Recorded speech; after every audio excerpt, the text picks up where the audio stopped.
معروف صحافی کمال خان اب ہمارے درمیان نہیں رہے۔ ان کے انتقال سے صحافتی برادری صدمے میں ہے۔ معروف صحافی کے آخری دیدار کے لیے مختلف شعبۂ حیات کے لوگوں کی بھیڑ جمع ہے۔ سبھی مذاہب و مکاتب سے تعلق رکھنے والے سیاسی، سماجی، مذہبی اور ملی رہنماؤں نے ان کے انتقال پر اظہار افسوس کیا ہے۔ اپنی منصفانہ، بے باک اور بامقصد صحافت کے لیے ہر دل عزیز تھے کمال Khan.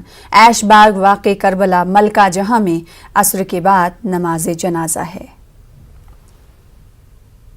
N D T V کے سینئر رپورٹر کمال خان صاحب کے انتقال کی خبر سن کر ہم سب کو بہت دلی صدمہ ہوا، بہت افسوس ہے، اور جس ایمانداری کے ساتھ اور جس پروفیشنل طریقے سے انہوں نے اپنی پوری زندگی جرنلزم کے لیے وقف کی، اور جس بھی اسٹوری کو وہ کیا کرتے تھے اس کی تہہ تک پہنچتے تھے، اور یہ کہا جا سکتا ہے کہ ہر اسٹوری پر جو وہ انویسٹیگیٹو جرنلزم کا مظاہرہ کرتے تھے وہ اپنے آپ میں تمام جرنلسٹ کے لیے ایک بڑی مثال ہے، اور جس انداز میں اور جس جن الفاظ کا وہ استعمال کیا کرتے تھے، اور خاص کر جن اشعار کا بر وقت وہ استعمال کرتے تھے، وہ اپنے آپ میں اس سے ان کی رپورٹنگ میں ایک چاشنی پیدا ہوتی تھی۔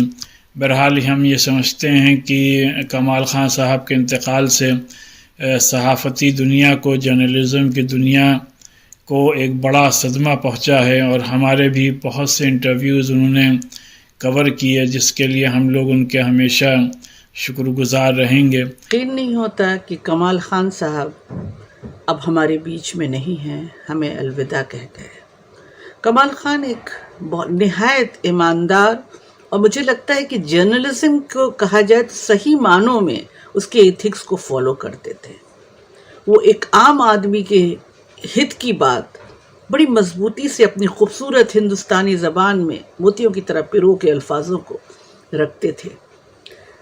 ہم لوگ بھی جب 18 سال پہلے میں زردوزی اور چکن ورکرز پہ کام کر رہی تھی تو اس کے ایشو میں بھی انہوں نے اٹھانے میں ہم لوگوں کی مدد کی تھی۔ وہ ہر ایشو کو جو عام آدمی کو چھوتا تھا، ان سے تعلق رکھتا تھا، اس کو بڑی مضبوطی سے اور بڑی خوبصورتی سے اٹھاتے تھے۔ ہم بس یہی دعا کرتے ہیں اللہ سے کہ اللہ ان کے خاندان والوں کو ہمت دے، اس مصیبت میں مضبوطی سے کھڑے رہنے کے لیے ان کو صبر عطا فرمائے، اور کمال صاحب کو جنت